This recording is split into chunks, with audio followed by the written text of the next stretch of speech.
many different hearing aid manufacturers. Each manufacturer has a different dome that just fits their hearing aid, and they used an old hearing aid dome on their new hearing aid, so it wasn't securely attached. And when the patient attempted to remove it, it got lodged. So it's a silicone dome, and if you carry on watching, at the end of the procedure, you'll see some images of how it fits on the hearing aid, so it just becomes a bit clearer for you. Now, because the dome also got lodged, he then he put a new dome on the hearing aid, pushed that hearing aid in the ear, so it further lodged this dome, which then caused wax that was coating the canal wall to be grazed off and then impacted against the eardrum. So I'm now just removing wax off the patient's eardrum. You can see the eardrum, the distance is now visible. There's just some soft wax and keratin around the edge, the perimeter of the canal wall.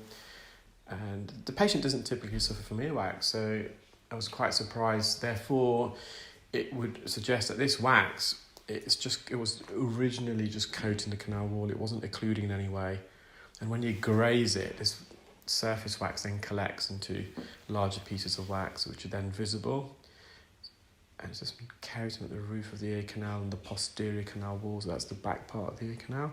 Just using a fine end gauge, just to gently suction that off.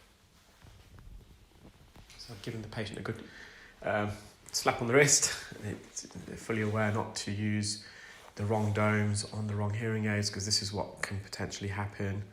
No harm done, long term anyway. Now, ironically, when we do our clear wax training course, I actually put domes in each delegate's ear, so the other delegate can remove it. So it's part of our training course actually to remove a dome from someone's ear, because it happens more often than you think. And when you're removing a dome, typically you can't use microsuction to remove a dome. You'll have to use forceps or an ear hook. Microsuction just won't cut the mustard. So previous images was a close-up of the exact dome that had got lodged in the patient's ear. And this is an image of a hearing aid. So on the left, you see the main body of the hearing aid, so the red and black piece on the left.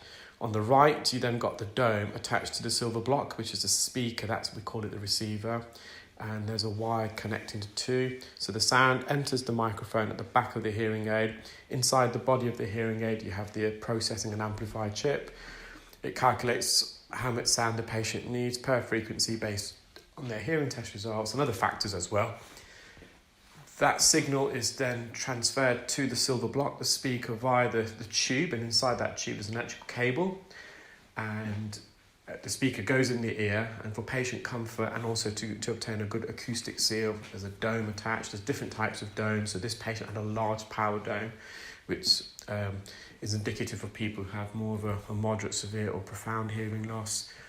And so that dome attaches to the end of the speaker. It can be replaced, simply removed and reattached.